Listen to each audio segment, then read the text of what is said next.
Mus. Nah, ini gimana? Menurut Ibu sebenarnya pengasuhan yang baik itu boleh dilakukan oleh siapa, Bu? Silakan. Eh, Kalau apa ya, kalau menurut saya Mbak Putri itu Mhm. relatif ya, tergantung kondisi keluarganya. Kita tidak bisa menyamakan semua keluarga itu sama.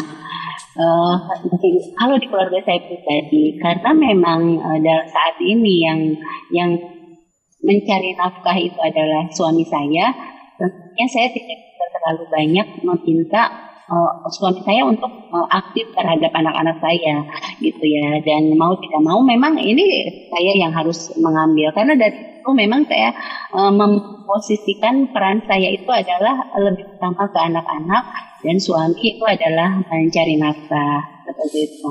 Jadi saya sendiri tidak terlalu menuntut suami harus bagaimana ke anak-anak selama beliau mencukupi kebutuhan kami gitu ya. Kemudian beliau juga ada di rumah